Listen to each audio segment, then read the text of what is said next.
اعوذ باللہ من الشیطان الرجیم، بسم اللہ الرحمن الرحیم۔ تو آج ہم اللہ کا نام لے کر اس سے آگے بڑھنے لگے۔ ابھی تک ہم نے جو بھی مطالعہ کیا ہے وہ ہم نے ایک لفظ کا کیا ہے، ہم نے لفظ کے بارے میں جانا ہے۔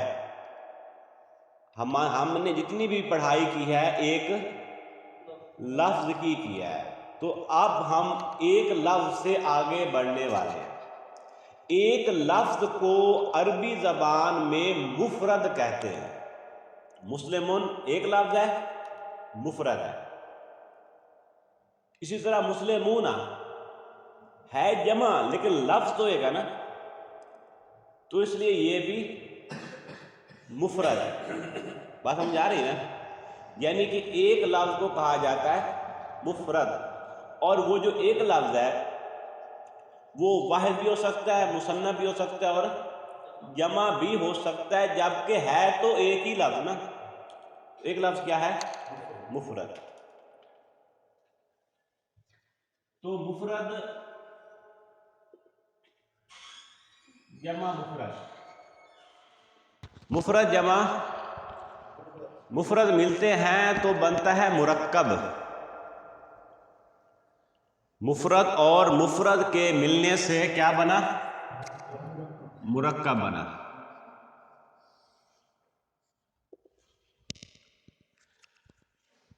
اب یہ جو مرکب بنا، بس اوقات ایسا ہوتا ہے کہ دو الفاظوں کے ملنے سے بات پوری ہو جاتی ہے اور کبھی بات پوری نہیں ہوتی۔ اگر بات پوری ہو جائے تو اس مرکب کو کہتے ہیں مرکب تام۔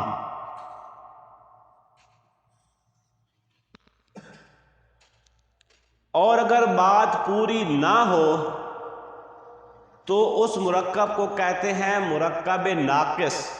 مرکب ناقص۔ مرکب ناقص جیسے کہ نیک لڑکا، کمرے میں، یہ کتاب، اس کا بھائی۔ بات ہوئی مکمل؟ میں کہتا ہوں کہ یہ کتاب ہے تو بات پوری ہو گئی نا۔ اسی طرح بس اوقات جو ہے وہ مرکب تام ہوتا ہے اور مرکب ناقص۔ جس مرکب میں بات پوری ہو جائے اسے مرکب تام کہتے ہیں، جس میں بات پوری نہ ہو اسے مرکب ناقص کہتے ہیں۔ اور جو مرکب تام ہے اسے جملہ بھی کہا جاتا ہے۔ مرکب تام کو جملہ بھی کہا جاتا ہے، اور جو جملہ ہوتا ہے عربی زبان میں وہ صرف دو طرح کا ہوتا ہے۔ یا تو جملہ اسمیہ ہوگا اور یا جملہ فعلیہ ہوگا۔ اب ظاہر سی بات ہے کہ اسم سے شروع ہونے والا جملہ جملہ اسمیہ ہوگا، اور فعل سے شروع ہونے والا جملہ جملہ فعلیہ ہوگا۔ ٹھیک ہے؟ بات سمجھ آ رہی نا؟ تو یہی ہم عربی زبان میں دو جملے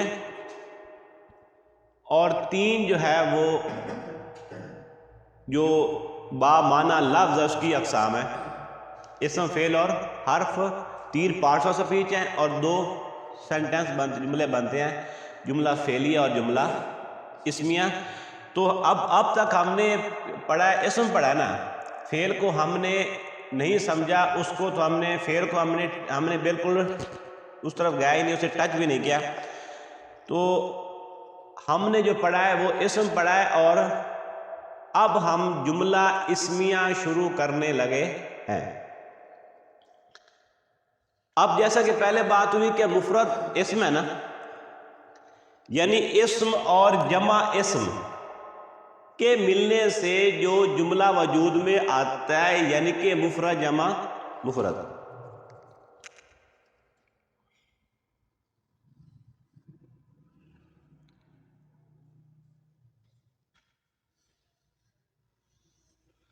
اسم جمع اسم کے ملنے سے وجود میں آتا ہے جملہ، ٹھیک ہے نا. اب ان کے کوئی رول ہیں، شرائط ان کی کیا ہے؟ سب سے پہلی بات یہ کہ ہم نے دو اسماء کو جوڑ کر جملہ بنانا ہے، تو اس کی کیا شرائط ہے؟ سب سے پہلا جو اسم ہے، پہلی بات یہ ہے کہ پہلا اسم بھی مرفوع ہوگا اور دوسرا بھی مرفوع ہوگا اعراب کے اعتبار سے.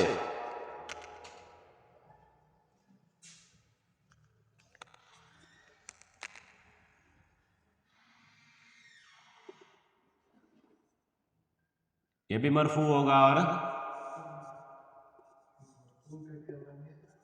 جو اسم حالت رفع میں ہوتا ہے اسے مرفوع کہتے ہیں، جو حالت نصب میں ہوتا ہے اسے منصوب کہتے ہیں، اور جو حالت جر میں ہوتا ہے اسے مجرور کہتے ہیں.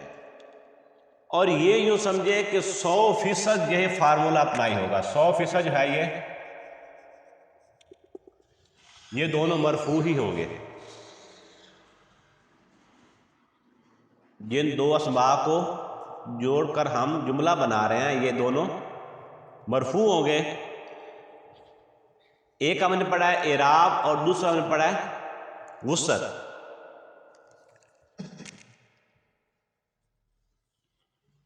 وسعت کے اعتبار سے پہلا جو اسم ہے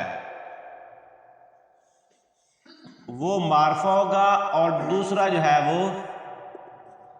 وہ نکرہ ہوگا.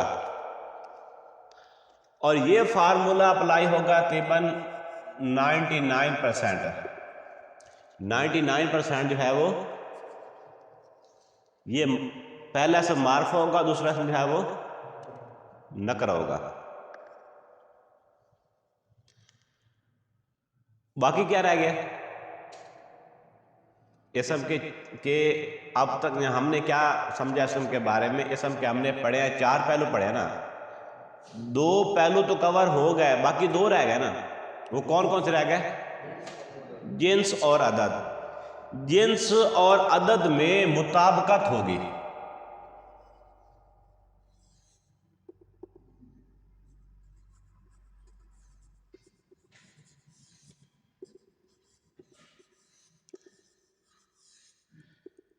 یعنی جو جنس پہلے اسم کی ہوگی وہی جنس دوسرے اسم کی ہوگی، جو عدد پہلے اسم کا ہوگا وہی عدد دوسرے اسم کا ہوگا. اور یہ تقریباً 99.99% ہوگا.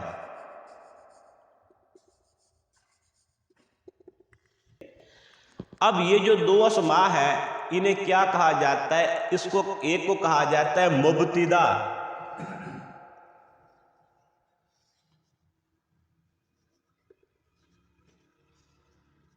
کیا کہا جاتا ہے؟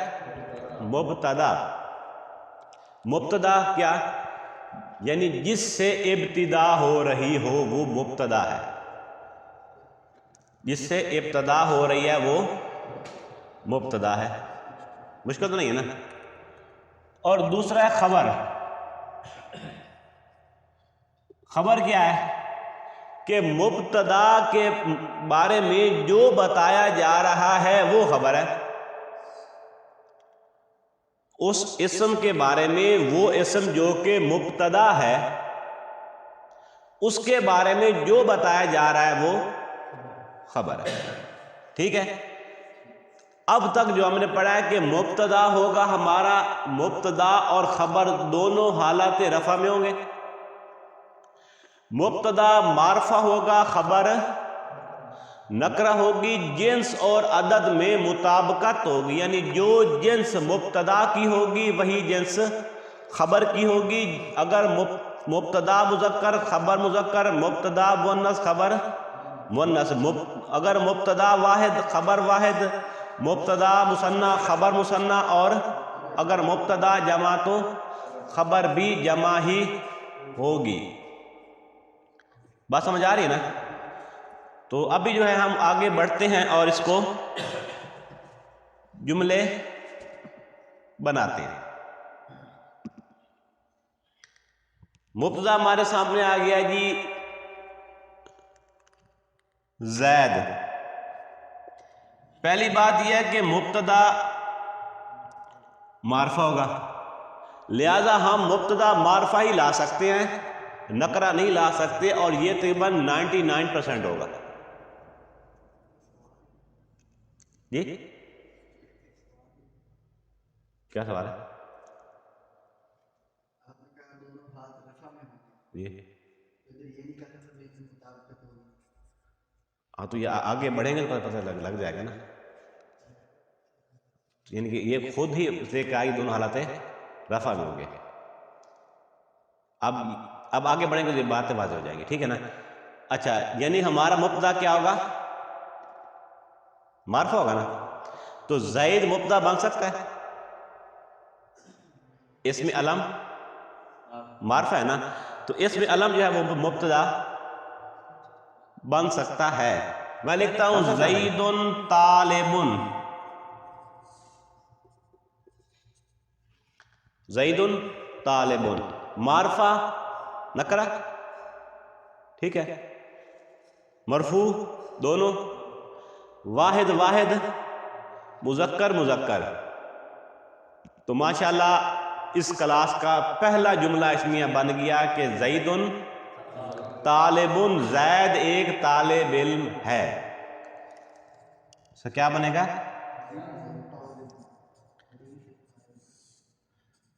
زید ایک طالب علم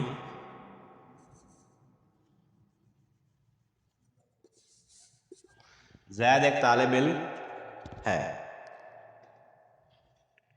یہ صرف عربی زبان میں دو اسماء کے ملانے سے جملہ بن جاتا ہے. اب زید زید طالب علم طالب علم، اب ہے کے لیے عربی زبان میں لفظ نہیں ہے، ٹھیک ہے نا. یہ جو معرفہ نکرہ کمبینیشن ہے یہ بتا رہا، یہ ہے کا مفہوم اسی سے ہی پیدا ہو رہا ہے.